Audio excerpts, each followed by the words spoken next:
There is an unreported conflict raging across Latin America.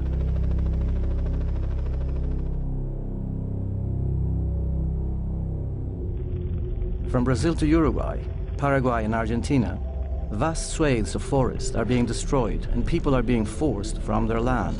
Acá teníamos nosotros arroyos, plantaciones, árboles grandes, ahora se está destruyendo todo. Eu acho que nós índios Kaiowá, nós vamos roer tudo. Nossa raça vai terminar aqui. These problems have been caused by the controversial spread of soy production, a large part of which is grown to feed factory-farmed animals in Europe, and much of it genetically modified. In a groundbreaking investigation, this film reveals the true cost of growing soy in South America.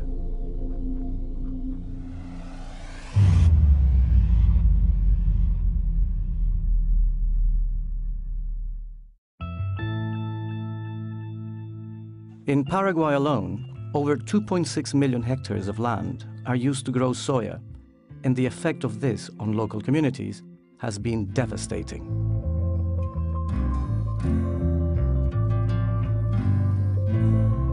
Anteriormente vivíamos los indígenas del monte, de todos los montes, los bichos, los frutas, y ahora termina porque ya ve usted que acá nos rodea ya estancia. Y esa es una invasión, en vez de reforestar, ellos vienen a hundir la cosa natural como a estos bosques. Este es el principal arroyo que cruza aquí en nuestra comunidad. Este se llama arroyo Sauyú. Y acá cuando venena ahí, vino todo lo veneno cuando llueve. Y este está podrido, este agua, a través de estas plantaciones de soja. Most of the soya grown in Latin America is exported to Europe and Asia. Much of it is genetically modified and produced by the biotechnology multinational Monsanto. Contrary to the claims of companies that produce genetically modified crops, strong evidence now shows a massive increase in the use of pesticides with the planting of these crops. Hoy día todos esos ríos, todas esas grandes fuentes de agua en lo que fueron estos bosques y que ahora son sojales, están muertos, están envenenados principalmente por el uso intensivo de agrotóxicos. Al mismo tiempo, las comunidades indígenas que habitaban estas selvas milenariamente, principalmente el pueblo Mbá guaraní, que es el pueblo que habita mayoritariamente esa zona de la selva atlántica, fue desplazado. Getulio de Oliveira is a member of the Kiowa people.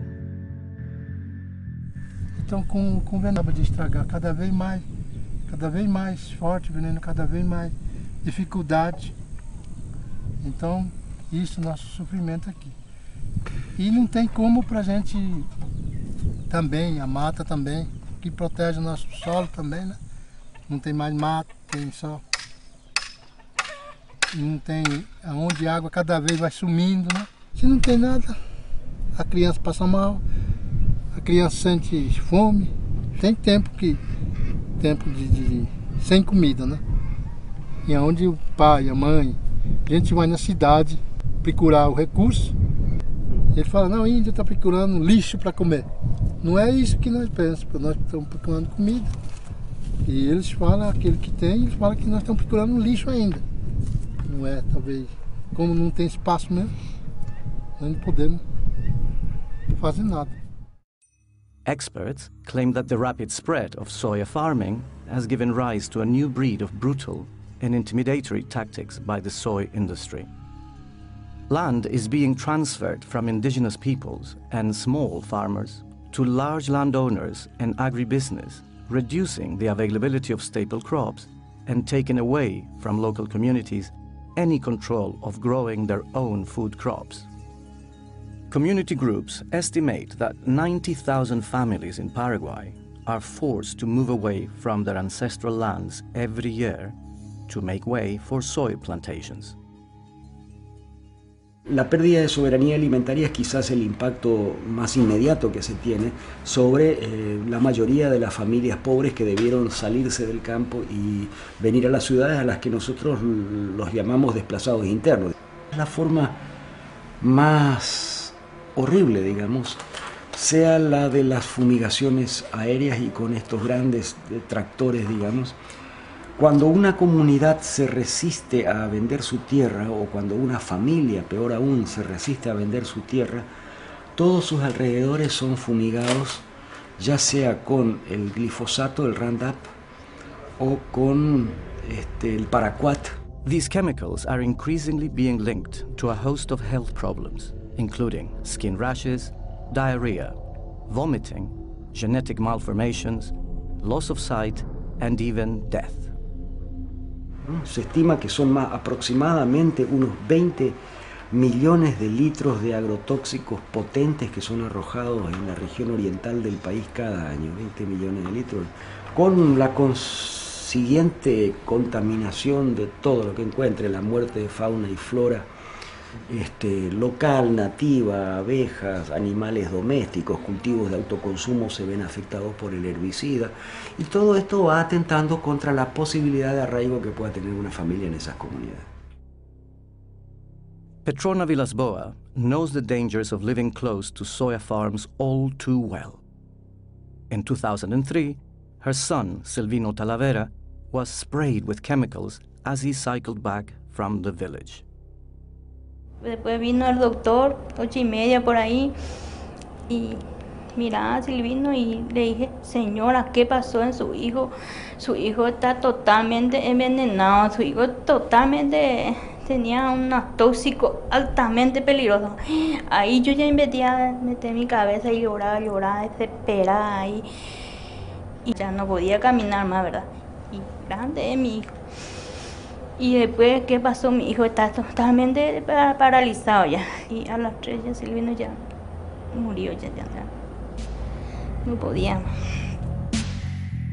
The Supreme Court in Paraguay sentenced the two farmers to 2 years in jail for the death of Silvino, but community workers say that they are unlikely to serve their sentence. Almost all of the soya grown in Latin America is controlled by a handful of multinational companies such as Monsanto, Bunge, ADM, and Cargill. Even as hunger and food insecurity rises, these companies are making ever-increasing profits with the sale of patented seeds, pesticides, and fertilizers. Much of the soy is sent to Europe, where it's used as a cheap and protein-rich animal feed in factory farms across the continent. Most consumers in Europe are unaware that the meat and dairy products that they eat are made from animals that have been fed on genetically engineered soya, or that this soya has been grown on deforested land that has displaced thousands of local communities. The widespread deforestation of Latin America to feed European farm animals has huge implications for climate change as well. Global meat and dairy production is now responsible for 18% of global greenhouse gas emissions, more than the entire transport sector. There is a solution, however, and it is much closer to home. Hani van Beek is a farmer and the chairman of the Dutch Arable Farming Union in the Netherlands. Op dit moment is het zo dat de soja die naar Europa wordt geïmporteerd, die is zo goedkoop dat Europese boeren daar niet tegen kunnen concurreren. Dat komt omdat die productie ten koste gaat van het milieu en van de mensen in Zuid-Amerika. Europe must stop its reliance on damaging soy. It must support farming in South America that produces food for its own people rather than for animals in Europe. European producers should also be encouraged to farm in a way that does not damage the environment and communities overseas. Als alternatief voor soja in veevoer zouden we in Europa heel goed erwten, veldbonen, granen, lupine kunnen telen, ook grasklaver. Better food in farming is possible, but we need urgent political action to change the current system. At the moment, Factory farming of meat and dairy in Europe is not benefiting people or the environment. We need to stop factory farming our meat and dairy and use homegrown feeds and more extensive farming. The only way that this can be done is to completely overhaul the way the government supports agriculture in Europe, to shift subsidies away from factory farming and towards better quality farming.